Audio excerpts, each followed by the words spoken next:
보면 우리가 환경은 양이 정해져 있습니다.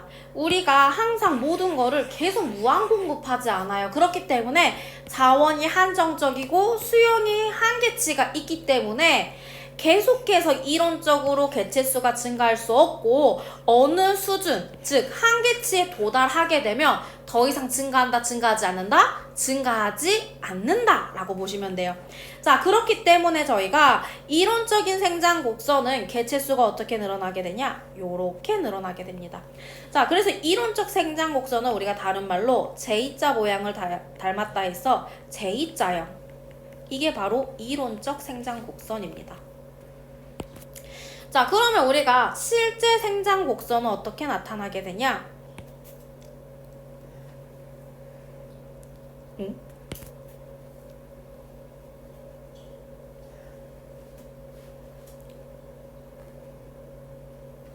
자, 요렇게 나타나는 게 바로 저희가 실제 생장 곡선인데요. 증가하다가 우리가 더 이상 증가하지 않고 일정 수준이 나타나게 됩니다.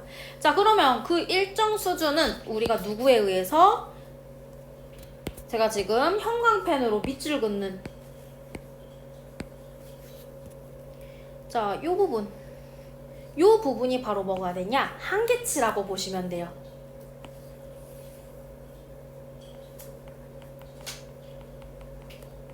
이 한계치를 저희가 뭐라 하냐? 환경 수용 능력이라고 합니다.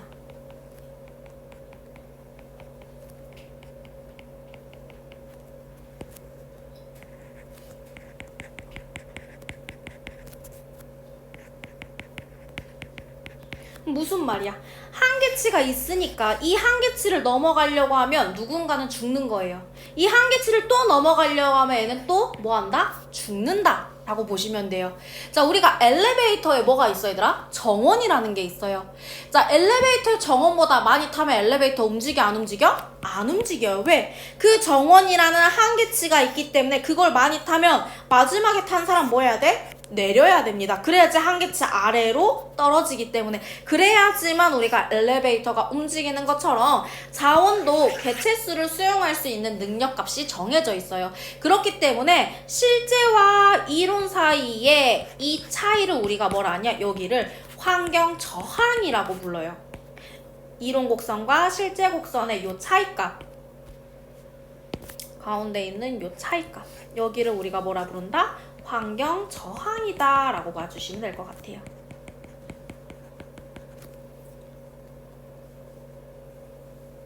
그래서 한계치보다 더 많은 개체수는 절대 우리가 자연 생태계 내에서 서식할 수 없다 라는 게 개체군의 생장 곡선의 특징이다 라고 봐주시면 됩니다.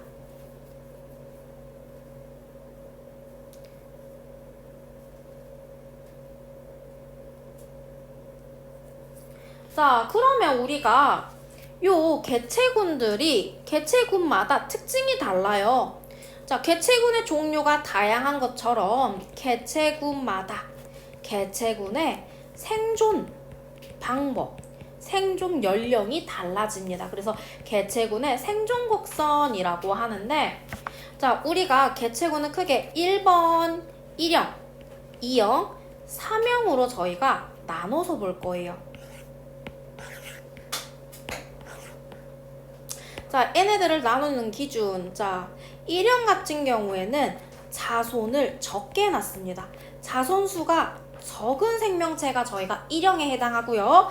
3형은 상대적으로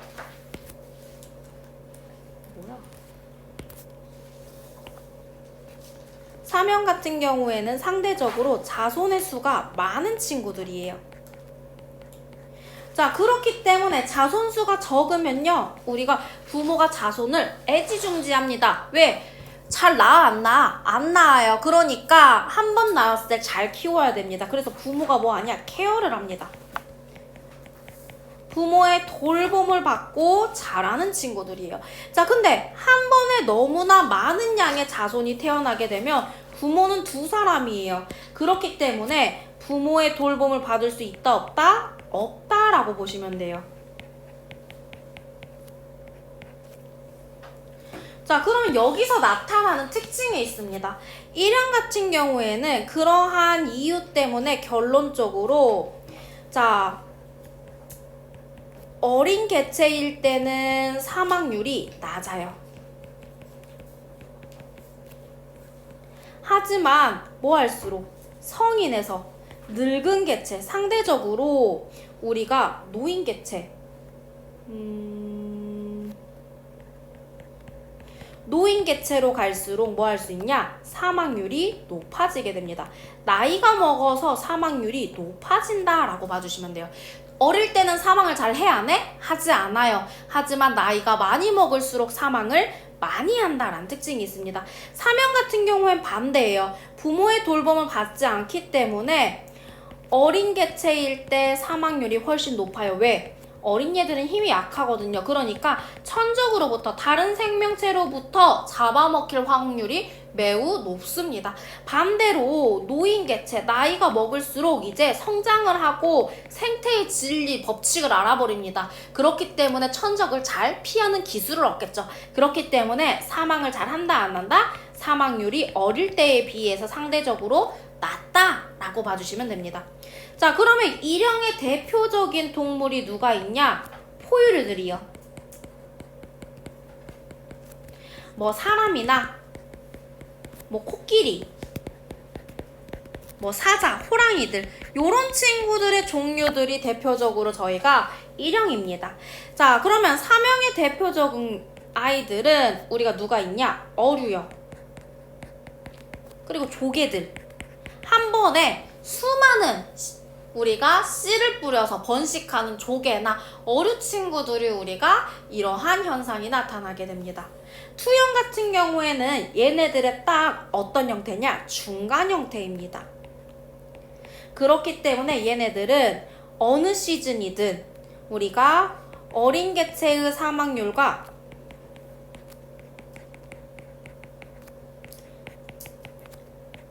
나이 먹고 노인의 사망률이 똑같습니다. 그러니까 어느 시점이든 비슷하게 사망률이 나타난다 라고 보시면 돼요.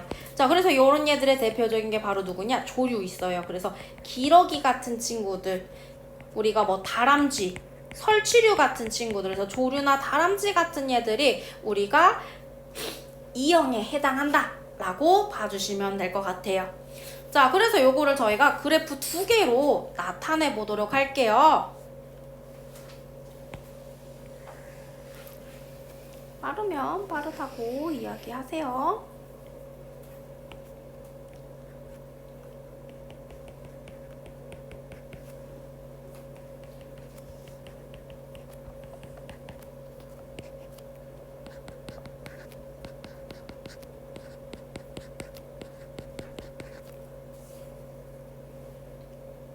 자, 생존 개체 수하고 상대 연령을 보게 되면요. 그리고 우리 또 하나는 뭘 볼 거냐? 자이스토리에는 얘가 안 나와 있더라고요. 자, 여기에는 저희가 뭘 볼 거냐? 상대 연령에 따른 사망률을 볼 거예요. 개체 수의 사망률 확인하도록 할게요. 자, 볼게요. 자, 1형 같은 경우엔 저희가 어떻게 되냐? 어릴 때는 잘 사망을 해 안 해? 사망하지 않고 나이가 먹을수록 우리가 사망하는 게 1형. 시간의 구애 없이 계속 사망률이 비슷하게 유지되는 게 뭐? 2형. 어릴 때는 기하급수적으로 요렇게 사망을 하지만 나이가 먹으면서 사망률이 줄어드는 거. 여기가 바로 누가 된다? 3형이 되겠죠. 됐나요? 자, 그러면 사망률도 볼게, 얘들아. 자, 방금 한 것처럼 2형 같은 경우엔 나이의 구애를 받아 안 받아? 나이 구애 받지 않고 사망률이 어느 시기에서나 뭐하다? 일정하게 됩니다. 자, 근데 1형 같은 경우 어떻게 된다고? 내가 뭐 할수록 나이를 먹을수록 사망률이 높아지게 됩니다.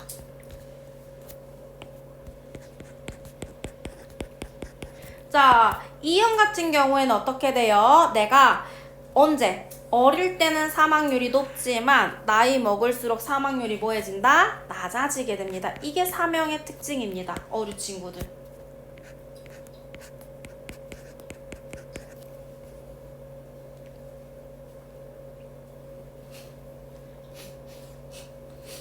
자, 그래서 우리가 문제 풀 때 요거는 저희가 책에 많이 나와 있는데 요게 잘 안 나와 있어서 요 그래프로 나올 때 친구들이 조금 틀리는 경우가 있어요. 그러니까 저희가 요 그래프까지 같이 보는 게 좋을 것 같아요. 자, 그럼 저희가 추가로 자아이스토리 책에 나와 있는 내용 중 하나인데요. 자, 개체군의 뭐에 따라? 연령 피라미드에 따라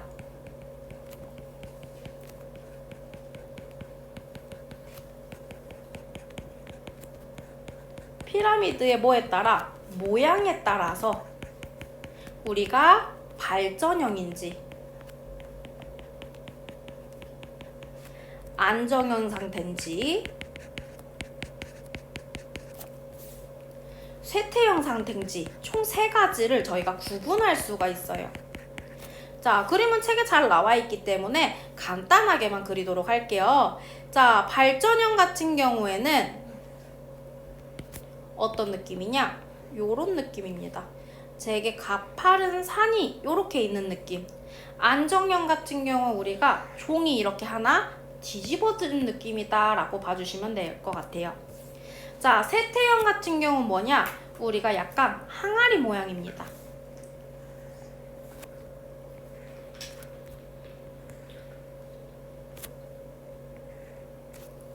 자, 요게 쇠퇴형인데, 자, 얘네들을 제가 분석해보면 발전형 같은 경우에는 어린 친구들이 노인보다 많은 상태예요. 앞으로 자라날 새싹들이 매우 많아요. 자, 안전형 같은 경우에는 우리가 아직은 노인보다는 생식할 수 있는 무슨 말이냐? 어린 친구가 제일 많이 있고 그 다음에 청년층, 그 다음에 노인층, 이 순으로 우리가 많은 거예요.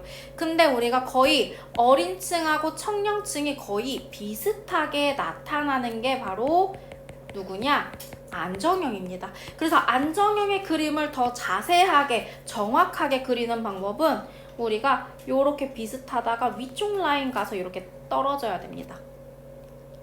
요 부분은 거의 뭐 해야 된다고? 이렇게 일자 같은 느낌으로 비슷한 거예요. 그래서 생식 아직 하지 못하는 얘들, 생식할 수 있는 얘들, 생식기가 끝난 친구, 더 이상의 생식을 못하는 얘들 이렇게 봐주시면 될 것 같아요. 쇠퇴 같은 경우에는 누가 많냐? 어린 친구들이 가장 적고요. 자, 그 다음에 누가 많냐? 청년이 많고요. 청년보다 누가 더 많냐? 노인이 많습니다. 노인이 압도적으로 많아요. 그래서 요거를 현대사회에 비유해서 우리가 뭐라 하기도 하냐? 고령화 사회라고도 합니다. 그래서 저희가 모양에 따라서 얘는 종 모양이고요. 여기는 항아리 모양으로 확인해 주시면 될 것 같아요. 이건 통사에서도 나온다 라고 하더라고요. 아니면 중학교 때 배웠던지. 됐나요? 자, 그러면 우리 오늘 개체군 내 상호작용 들어가도록 할게요. 몇 가지 썼니? A, B, C.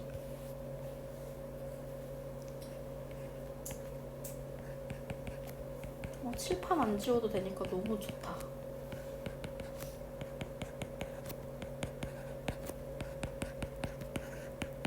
자, 여기서 질문 얘들아. 개체군대라고 했어요. 자, 개체군은 뭐라고? 같은 종이야? 다른 종이야 얘들아? 같은 종. 자, 같은 종 사이에서 나타나는 상호작용을 저희가 뭐라 한다? 개체군대라고 합니다. 저희가 항상 문제 풀 때 같은 종 사이에서의 상호작용인지 서로 다른 종 사이에서의 상호작용인지를 잘 봐주셔야지만 저희가 문제 풀 때 어렵지 않고 틀리지 않게 저희가 문제를 풀 수가 있는데, 자, 첫 번째 텃세입니다.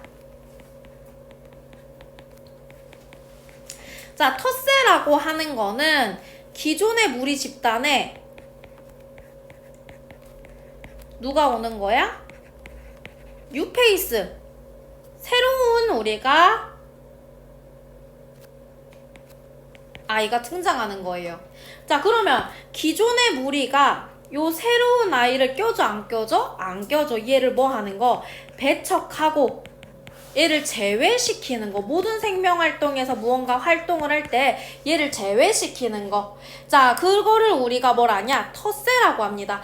텃세는요, 우리가 기존의 무리 외에 다른 개체의 뭐를 침입을 막고자 하는 거예요. 왜? 이미 우리는 현재 한정된 자원에서 기존의 무리끼리 이미 다 뭐 했어? 나눠 가졌어요. 그럼 얘 와봤자 얘한테 줄 거 있어? 없어? 없어. 그러니까 얘 들어오면 돼? 안 돼? 안 돼. 그러니까 이걸 우리가 뭘 한다? 텃세다 라고 봐주시면 되겠죠.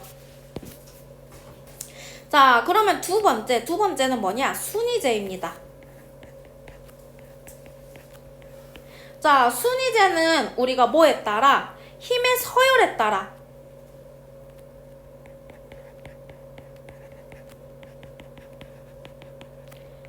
자, 서식지내의 공간, 먹이, 배우자, 요런 것들을 뭐 하는 거냐? 차등 지급하는 거예요. 계급사회라고 보셔도 될 것 같아요. 순위제는. 이게 바로 뭐다? 순위제다 라고 봐주시면 돼요. 그래서 이런 순위제의 대표적인 게 닭입니다. 닭. 그래서 우리가 가장 힘이 센 닭을 중심으로 해가지고 우리가 배우자라든지 먹이라든지 나누어진다 라고 봐주시면 되겠죠. 자, 세 번째는 뭐냐? 리더제입니다. 자, 리더제는 주로 뭐 하는? 이동하는, 철마다 이동을 하는 종에서 우리가 많이 나타나게 됩니다. 이동을 하기 때문에 뭐가 필요하냐? 지휘자가 필요해요. 대장이 필요하다고. 이 이동을 지휘할 수 있는 아이를 한 명을 중심으로 해가지고 전체의 무리가 이동을 하게 됩니다. 이걸 그래서 리더제라고 해요. 그래서 리더제 같은 경우에 이동을 하기 때문에 우리가 철새 같은 요런 친구들이 우리가 대표적으로 리더제에 해당한다라고 봐주시면 되고요. 네 번째, 사회생활입니다. 사회생활이라는 거는 우리가 딱 요거만 기억해 주시면 돼요. 업무 분담이요. 뭐 역할 분담이라고 쓰셔도 될 것 같아요. 똑같은 종 내에서 역할을 나눠가지고 우리가 살아가는 거. 요게 바로 사회생활입니다. 그래서 우리가 얘네는 뭐 개미라든지 벌이라든지 요런 친구가 되겠죠. 자, 마지막 다섯 번째입니다. 다섯 번째는 저희가 가족생활이에요. 자, 가족생활은 뭐로? 혈연관계로 맺어져 있는 거. 이 혈연관계로 뭘 이루는 거? 무리를 이루어서 생활하는 거를 저희가 뭘 한다? 가족관계, 혈연관계 생활이다 라고 봐주시면 될 것 같아요. 그래서 얘네들은 우리가 뭐가? 포유류들이 대표적으로 우리가 이러한 혈연관계, 가족생활을 한다 라고 봐주시면 되겠죠.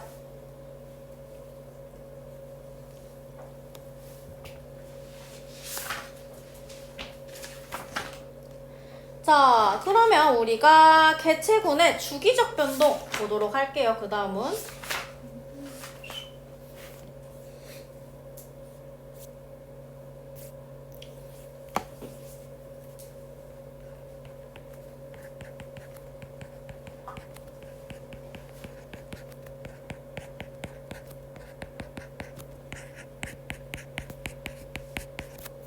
자, 첫 번째는 우리가 뭐에 따라? 계절에 따라 계절형이 있습니다. 계절에 따라 우리가 변동하는 거예요.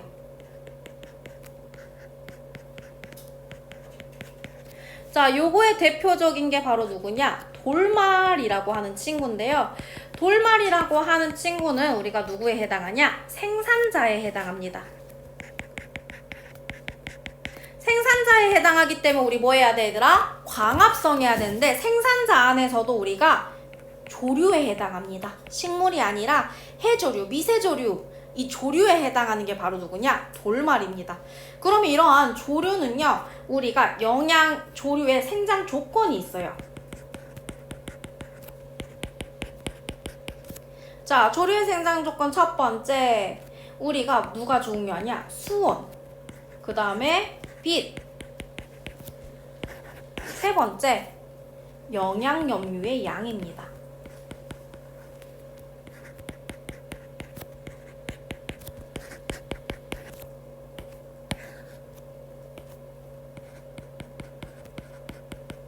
자, 요 세 가지에 의해서 저희가 돌말의 개체수가 주기적으로 우리가 계절에 따라서 저희가 바뀔 거예요.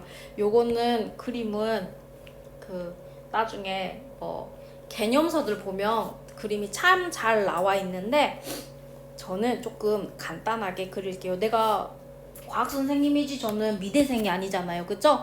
알아먹기만 하면 되잖아, 얘들아. 그죠? 그래서 우리가 조금 간단하게 어떻게 책에 안 나와 있으니까 제가 간단하게 보여드린다 라는 느낌으로 봐주시면 될 것 같아요. 자, 여기가 수치라고 보시면 되고요. Y축이. 자, 오른쪽이 시간이라고 봐주시면 될 것 같아요. 자, 그래서 저희가 구간을 나눌 건데, 자, 첫 번째 구간, 두 번째 구간, 세 번째 구간, 네 번째 구간. 왜? 우리는 사계절이기 때문에 총 4개로 나눌게요. 자, 첫 번째 구간 저희가 겨울이라고 봐주시면 될 것 같고요.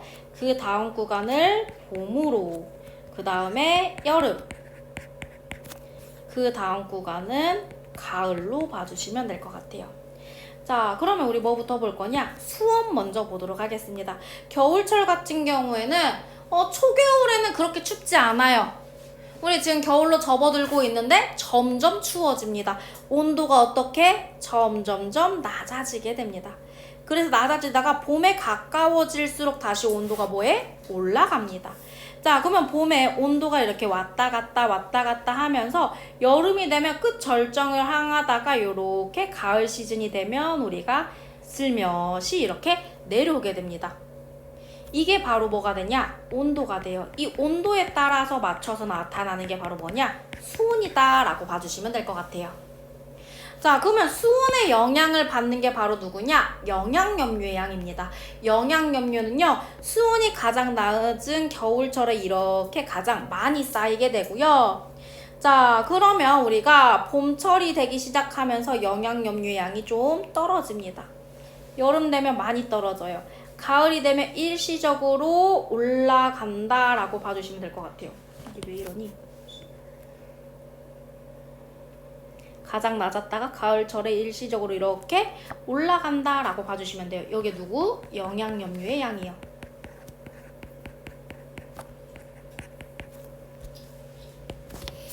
자, 빛 볼게요. 빛. 자, 빛은 우리가 언제? 여름철에 가장 태양이 뜨겁기 때문에 빛은 큰 차이 안 나기 때문에 이게 빛의 세기라고 볼게요. 자, 그러면 제일 중요한 거 돌말의 개체수입니다. 돌말, 너무 추운 겨울에는 개체수 양이 그렇게 많이 증가하지가 않아요. 자, 그렇기 때문에 겨울철에는 그렇게 많이 증가하지 않지만 언제? 봄철이 되면 기하급수적으로 증가했다가 영양염류가 사라지면서 돌말의 개체수가 좀 떨어집니다. 그랬다가 가을에 영양염류 양이 많아지면서 다시 개체수가 증가합니다. 요게 돌말의 주기적 계절에 따른 주기적 변동이다 라고 봐주시면 될 것 같아요. 자, 그러면 여기서 포인트 짚어야 될 거. 자, 우리가 뭘 알아야 되냐? 수온이 낮으면 영양염류의 양이 올라갑니다.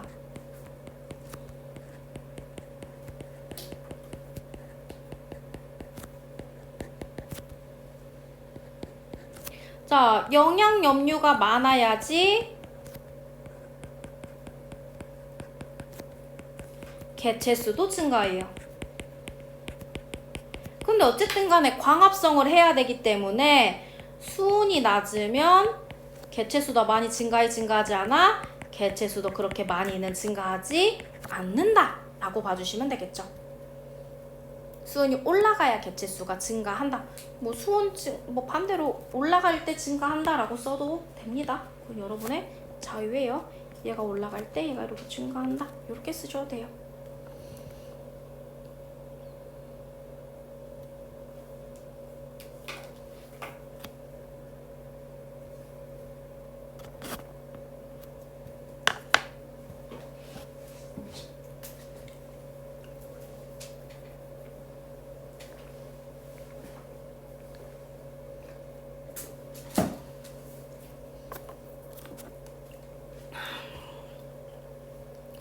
자, 그러면 저희 두 번째 보도록 할게요. 자, 두 번째는 저희 뭐 볼 거냐? 피식과 포식 보도록 할게요.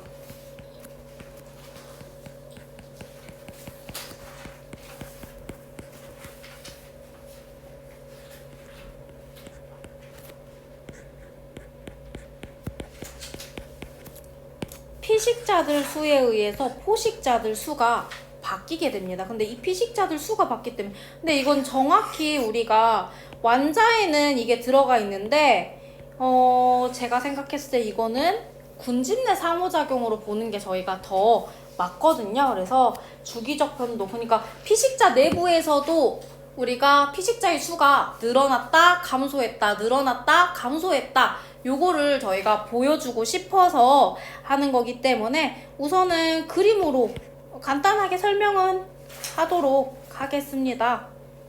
개체수 변동이기 때문에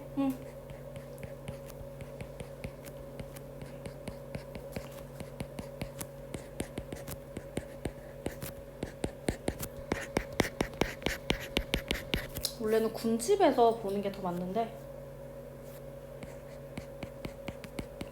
자, 얘네들의 주기적 변동은 한 10년을 주기로 저희가 주로 주기적 변동이 일어나요. 왜냐하면 피식, 포식에 의한 피식자 수와 포식자의 수는 우리가 바로바로 하루아침에 일어나지 않습니다. 자, 그러면 저희가 먼저 뭘 알아야 되냐? 피식과 포식의 차이에 대해서 먼저 알아야 돼요. 피식하고 포식의 차이. 자, 영양 단계를 보게 되면 내가 하위 영양 단계, 먹이 사슬에서 하위 영양 단계에 해당하는 게 피식, 포식은 상위 영양 단계에 해당합니다. 그렇기 때문에 상대적인 개체수를 봤을 때 피식자의 개체수가 더 많고요. 포식자의 개체수가 더 뭐하냐? 적습니다. 요게 우리가 피식, 포식에서 특징입니다. 자, 그래서 우리가 이거를 뭐로 그리게 되면 생태 피라미드로 우리가 요렇게 나타내게 되면 아래쪽에 나타나는 게 누구? 피식자가 되고요. 위로 있는 게 바로 포식자입니다. 이거 그림을 저희가 뭐라 하냐? 생태 피라미드라고 해요. 생태 피라미드는 먹고 먹히는 먹이 사슬의 관계를 피라미드로 쌓아서 나타낸 거를 저희가 생태 피라미드라고 불러요. 자, 이런 생태 피라미드를 보게 되면 자, 누구의 개체수가 피식자의 개체수가 하위 영양 단계 개체수가 포식자의 개체수보다 항상 더 뭐하다? 많다라는 사실을 저희가 확인할 수가 있습니다. 자, 그러면 첫 번째 보도록 할게요. 자, 우리가 항상 피식자의 수가 증가하게 되면요. 그에 따라서 포식자의 수도 뭐 하게 되냐? 증가하게 됩니다.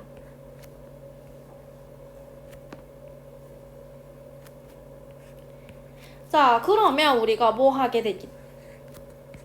포식자의 수가 너무 많아지게 되면 피식자를 너무 많이 먹었기 때문에 누구의 수가 변동이 오냐? 피식자의 개체수가 줄어들기 시작하게 됩니다.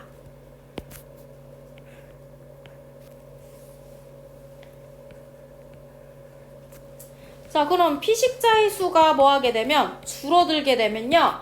이거를 잡아먹고 사는 놈도 더 이상 먹이가 없기 때문에 포식자도 개체수가 따라서 줄어들게 됩니다. 자, 그러면 포식자가 줄어들게 되면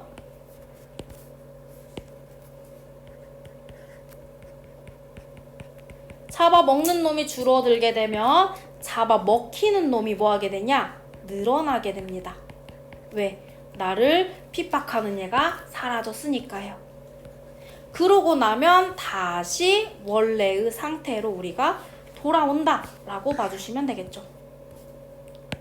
화살표의 크기가 다르니까 이렇게 달라지구나.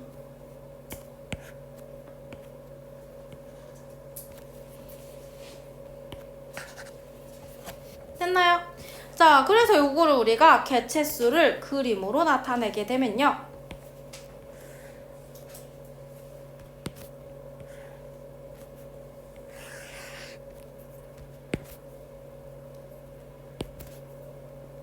자, 여기가 검정색이 피식자 볼게요. 자, 피식자의 수가 이렇게 증가하게 됩니다. 왜 이렇게 되니? 자, 이렇게 증가하게 되면 그에 맞춰서 한 발 더 뒤에서 포식자의 수가 이렇게 증가하는데 누가 더 개체수가 항상 더 많다? 피식자의 개체수가 항상 더 많아야 된다고요. 그럼 포식자가 최대로 많아졌어요. 그러고 나면 피식자의 수는 다시 뭐 해야 된다? 이렇게 곡선을 우리가 이렇게 떨어지게 됩니다. 자, 그러면 얘가 줄고 나면 다시 우리가 포식자도 뭐 하게 되냐?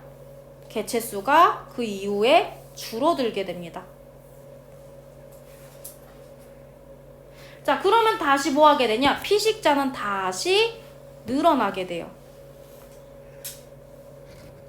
이걸 계속 반복하면서 왔다 갔다로 나타나는 게 피식 포식의 우리가 개체수 변화입니다.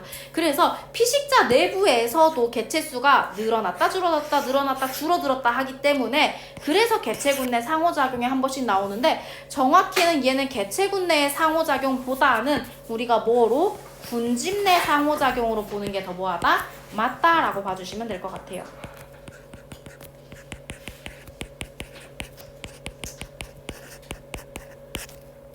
보는 게 더 정확하다라고 봐주시면 되겠죠. 자, 여기까지 정리를 해주시면 될 것 같고요. 자, 저희 문제 몇 개만 보고 근데 학교 선생님이 입시 컨설팅 선생님이 아니잖아. 그냥 빌어야지. 우리 담임 선생님이 생기부를 나한테 쓸 권한을 주도록. 근데 저희 작년에 그 학종으로 대학가는 사람이 또 해가지고 들어갈 건데, 자, 우점종이라고 하는 거는 현재 군집에서 개체수도 많고 개체수 1등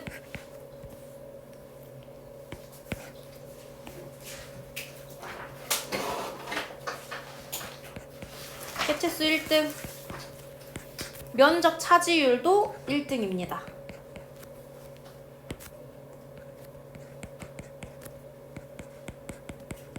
점 차지율도 1등.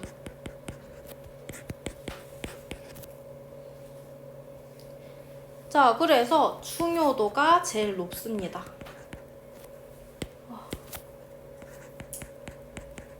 중요도가 1등이에요.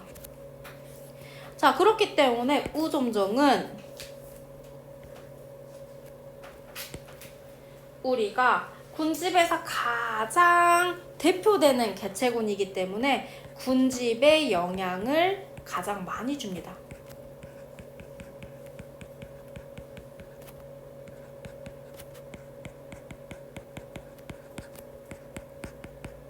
핵심 종은 우점종 다음이에요. 얘가 서열 2등이에요. 군집 내에서 서열 1등이 누구라고 하면 우점종이라고 하면 군집 내에서 서열 2등에 해당하는 게 바로 누구냐? 핵심종입니다. 그래서 저희가 핵심종은 나타낼 때 우리가 우점종은 아니지만 우점종은 아니에요. 하지만 군집 내 영향력이 있는 개체군입니다.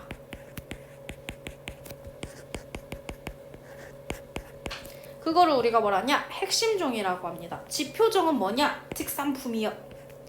그 지역에서만 살 수 있는 물건인 것처럼 지표종은 해당 지역에서만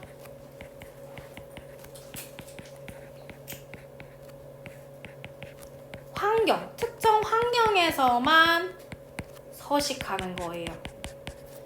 그래서 이 해당 지역, 해당 군집을 우리가 대표하는, 그래서 환경 조건을 알려주는 게 바로 지표정입니다. 희소정은 개체수가 가장 적은 아이예요. 꼴등이에요, 꼴등. 이걸 우리가 뭐라 한다? 희소종이라고 합니다. 자, 그러면 우리가 이런 우점종, 핵심종, 지표종, 희소종을 확인하기 위해서 우리가 식물들의 군집을 방형구를 통해서 조사해요. 그래서 우리가 방형구 조사법을 사용할 거예요. 이거를 꽂으면 이렇게 렉이 걸려.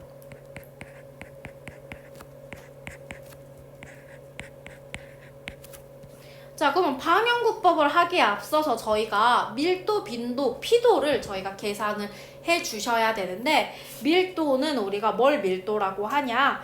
방형구 전체 면적분의 특정 종의 개체수입니다.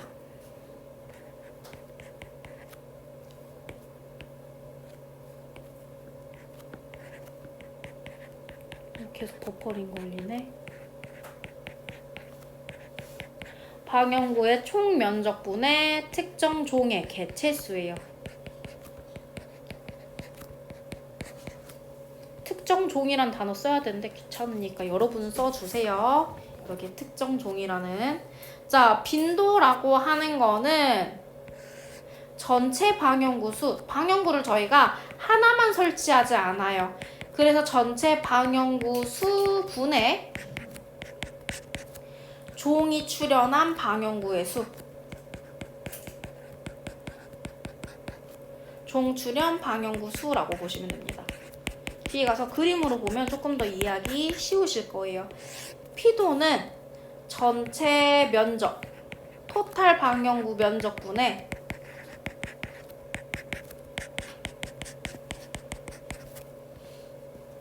종이 차지한 면적. 특정 종이 차지한 면적이라고 보시면 됩니다. 그래서 면적분의 면적이 바로 피도가 됩니다. 자, 중요한 거는 뭐냐? 얘네들이 중요합니다. 상대 밀도, 상대 빈도, 상대 피도 값을 더하면 저희가 뭐가 나오냐? 중요도가 나와요.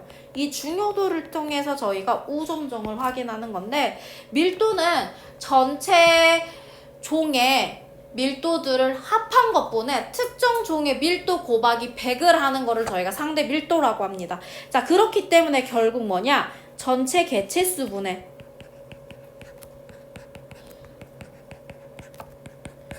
특정 종의 개체수가 돼요.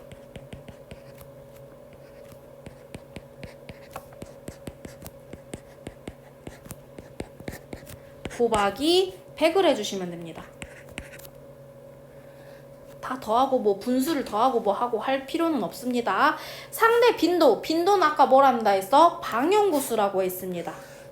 종이 출현한, 전체 종이 출현한 방형구 수분에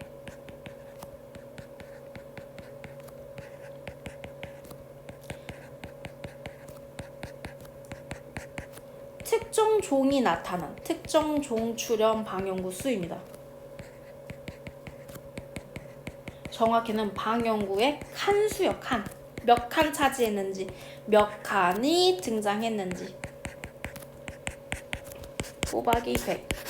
자, 상대 피도 갈게요. 상대 피도라고 하는 거는 우리가 전체 종이 차지한 면적.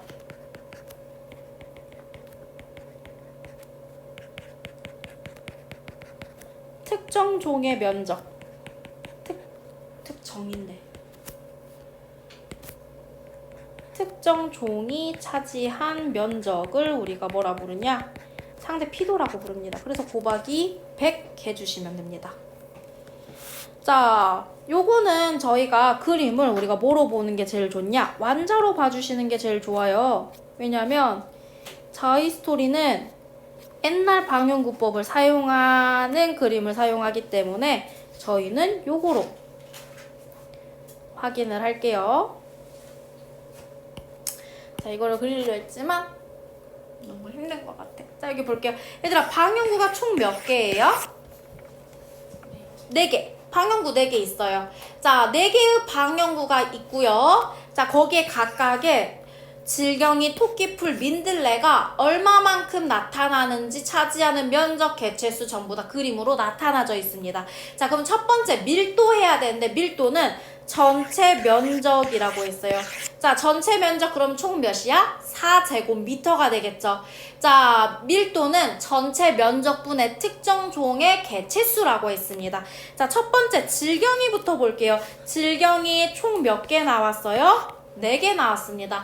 4분의 4에 해당하겠죠. 맞나요? 자, 토끼풀 볼게요. 전체 면적이 4인 거는 변함이 있어요? 없어요? 없습니다. 자, 거기에서 우리가 확인할 거. 자, 토끼풀 개체수 볼게요. 여기 3개, 4개, 5, 6, 7, 8, 9, 10, 11, 12, 13, 14, 15, 16 몇 개야 얘들아? 16개. 그래서 4분의 16이 됩니다. 자, 마지막 민들레 볼게요. 민들레 개체수 우리 보시면 하나, 둘, 셋, 넷, 다섯, 여섯, 일곱, 여덟, 아홉, 열, 열하나, 열둘, 열셋, 열넷, 열다섯, 열여섯, 열일곱, 열여덟, 열아홉, 20개가 되겠죠. 그래서 4분의 20이 됩니다. 자, 빈도 볼게요. 빈도. 방향구 총 몇 개라고 얘들아? 4개죠.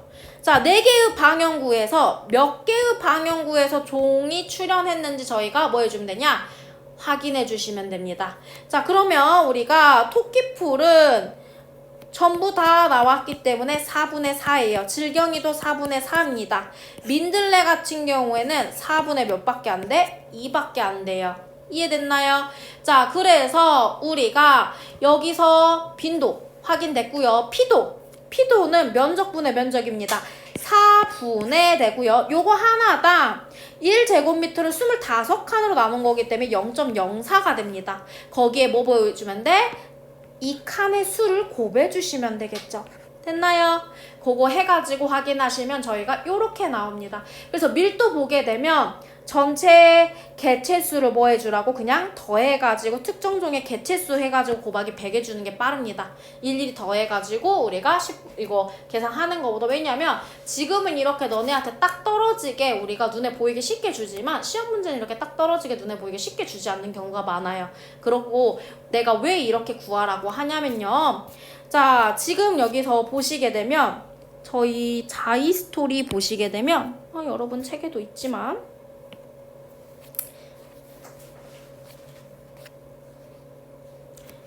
여러분 책의 문제는 요렇게 나옵니다.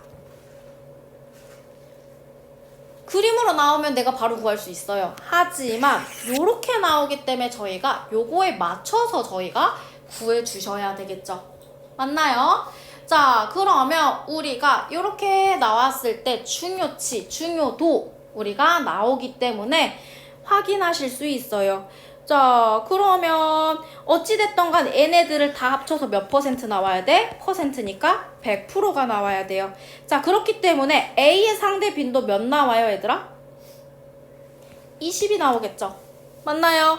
자, 그러면 우리가 T의 상대 빈도도 피도도 구할 수 있어요. 그러면 뭐도 구할 수 있냐?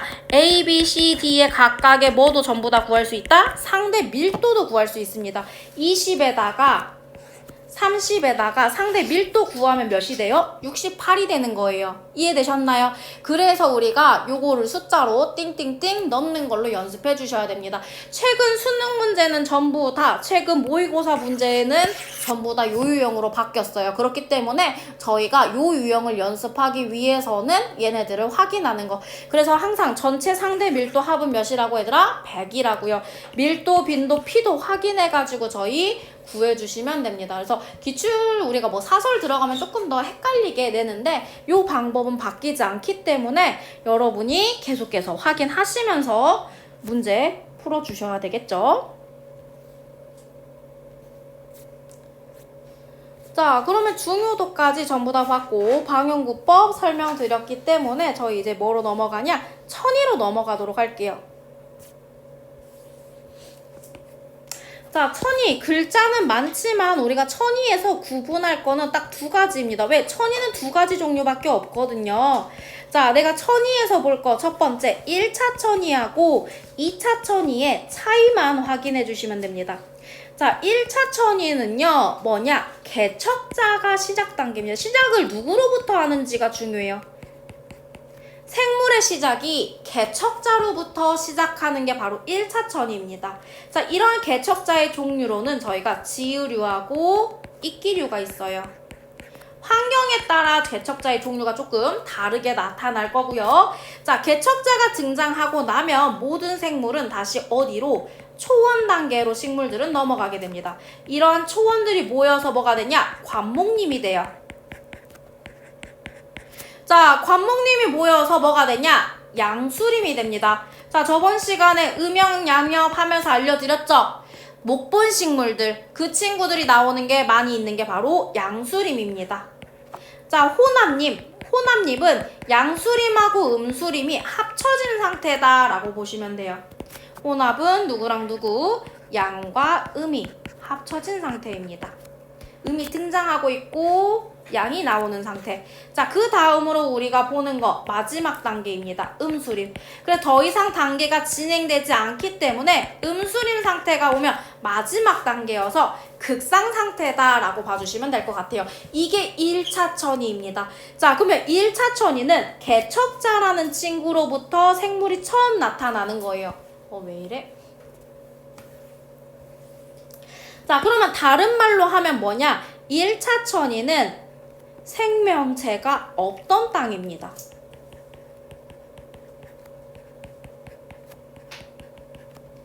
안 했던 땅을 우리가 1차천이라고 합니다. 자, 그래서 지우류가 개척자로 등장하면 건생이었던 땅, 건성이었던 땅. 자, 누구로부터? 지우류는 등장하지 않고 이끼류부터 등장하면 저희가 습성, 물이 많았던 호수 같은 데에서 우리가 등장한다 라고 봐주시면 돼요. 자, 그 다음으로 보셔야 될 게 우리가 뭐냐? 2차천이입니다. 그러면 2차천이는 누구부터 우리가 등장을 하기 시작하냐? 초원으로부터 등장하기 시작합니다. 2차천의 시작 단계가 누구라고? 초원입니다. 그 이후 관목림, 양수림, 혼합림, 음수림, 이 순서는 절대 변하지 않아요. 자, 그러면 우리가 2차천이는 왜 초원으로부터 등장하냐? 2차천이는 원래 생명체가 있던 땅이에요. 생명체가 있었는데 얘가 뭐나 산불이나 산사태를 만나게 되면서 생명체들이 사라진 상태입니다. 그렇기 때문에 이미 생명체가 우리가 살아갈 수 있는 환경이 조성된 거예요. 우리가 1차천에는 생명체가 존재하지 않았다. 생명체가 살 수 있는 환경이 아니다 라고 보는 거예요. 그래서 지우류나 이끼류와 같은 개척자가 등장해서 그 이후 단계로 넘어갈 수 있게 삶의 터전을 가꿔주는 우리가 선발대라고 보시면 됩니다. 그래서 우리가 여기는 이미 선발대가 필요하다, 필요하지 않다? 필요하지 않다. 자, 그래서 우리가 천이 문제 풀 때 초원으로부터 시작했는지 개척자로부터 시작했는지 우리가 확인해 주시면 됩니다. 2차 천이는 기존의 토양이 남아있기 때문에 초원으로부터 시작하는 거고요. 1차 천이는 기존의 토양이 없기 때문에 개척자인 지우류나 이끼류에 의해서 토양을 만들면서 시작하기 때문에 앞에 단계가 하나 더 있다 라고 그것만 확인해 주시면 될 것 같아요. 자, 그러면 우리 마지막 개체군 내 상호작용을 봤다면 우리 뭐도 봐야 되냐? 군집 내 상호작용도 확인할게요. 요거 하고 보내드리고 마무리할게요. 몇 가지 썼니?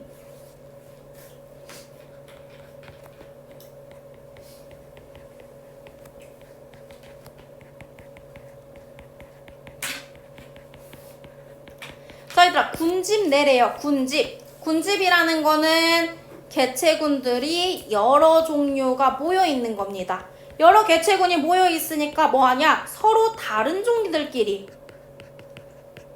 서로 다른 종 사이에서 나타나는 상호작용을 우리가 뭐라 하냐? 군집 내 상호작용이라고 부릅니다. 자, 그러면 이런 군집 내 상호작용에서 제일 출제율이 높은 게 바로 뭐냐? 종간 경쟁이에요.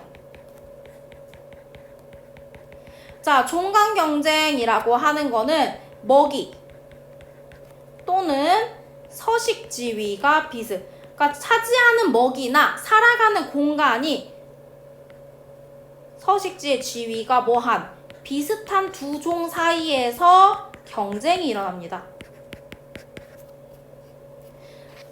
이걸 우리가 종간 경쟁이라고 해요. 그렇기 때문에 종간 경쟁이 일어나면 서로 따로 살면 이렇게 개체수가 이렇게 많은데 둘이 같이 살면 개체수가 둘 다 줄어버리는 현상. 이게 바로 종간 경쟁입니다. 근데 이 종간 경쟁이 뭐 하게 되면 과열되게 되면요. 이게 과열되게 되면 어떤 현상이 일어나게 되냐? 경쟁 베타 원리가 나타나게 됩니다.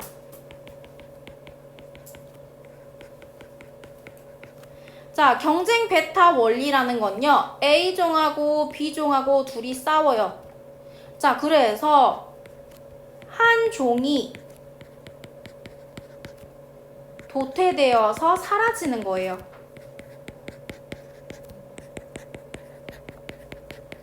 두 종의 서식지나 먹이가 비슷한 지역에서 그 종이 사라져서 없어져 버리는 거. 이걸 저희가 경쟁 베타 원리라고 합니다. 자, 이거를 저희가 그래프로 저희가 확인하게 되면 자, 원래 A의 개체군의 생장 곡선이 요렇게 됐을 때 따로 있었으면 B의 개체군의 생장 곡선도 뭐 이렇게 있대요. 중간에 여기가 겹치게 되죠. 뒷부분이. 맞나요? 자, 그렇기 때문에 얘네 둘을 합쳐놓게 되니까 얘네들이 어떻게 나타나게 되냐. 자, A는 평상시 우리가 똑같이 나타나지만 B는 나중에 가서 요렇게 사라져 버립니다. 여기 B 있어요? 없어요? 없어요.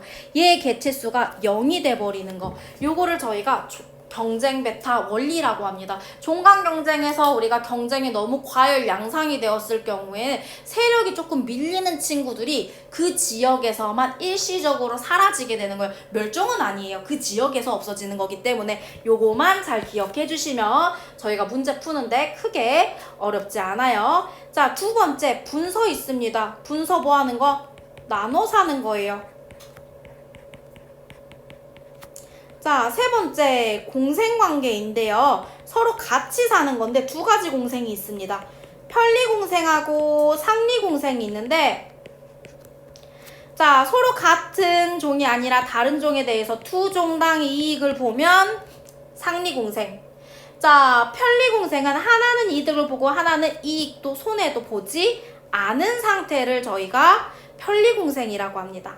자, 네 번째 뭐냐? 기생입니다. 자, 기생도 마찬가지예요. 두 종 사이에서 자, A라는 친구는 뭐 하고 이득을 얻고 B라는 친구는 뭐 하냐? 여기는 손해를 얻는 겁니다. 그렇기 때문에 A가 뭐 하냐? 기생하는 놈이 되고요. B에 해당하는 게 바로 뭐가 되냐? 숙주가 됩니다.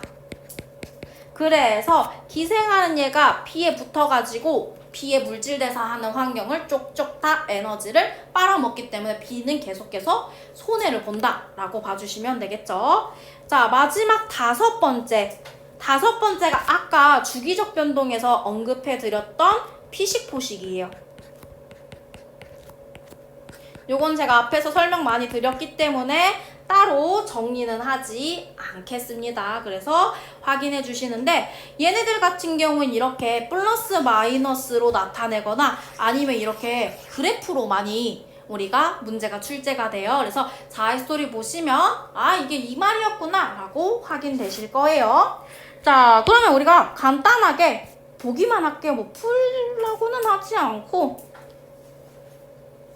자, 여기 볼게요. 산불 나면 몇 차천이 얘들아? 1차천이, 2차천이?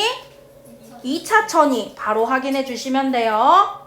자, 여기가 호남님이면 자, 여기가 양수림, 얘가 음수림. 그럼 여기가 초원, 여기가 관목님. 바로바로 나와 주셔야 됩니다.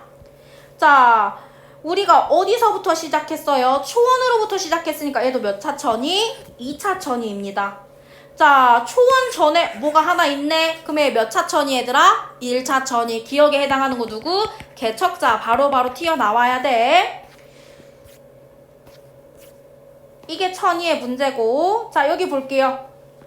봤더니 어느 지역이 겹쳐? 두 번째 지역이 겹쳐요. 여기에서 누가 사라지면 한 한 놈이라도 이렇게 사라져서 한 놈만 살아남으면 이게 경쟁 베타 원리라고요. 이해되셨나요? 자, 이거를 그림으로 나타내게 되면 어떻게? 아까 요렇게 나타나는 게 경쟁 베타 원리. 이해됐나요? 겹치는 지역에서 사라지게 됩니다. 자, 근데 우리가 손의 이익 요렇게 문제가 출제가 돼요. 우리가 다 알려줘요? 안 알려줘요? 안 알려줍니다. 요런 형식으로 저희가 문제 풀었는데 요즘에는 요 애를 알려주지 않아요. 왜? 알려주지 않아도 너네가 다 알아서 풀 수 있다라고 생각을 하기 때문에 알려주지 않아서 요렇게 그래프의 형태로 저희가 문제를 내거나 요렇게 손해이익으로 해가지고 표로 저희가 문제를 많이 출제한다 라고 봐주시면 될 것 같아요. 여기는 그거만 조심해 주시면 아마 문제 푸는 데는 크게 어렵지 않을 거예요. 자,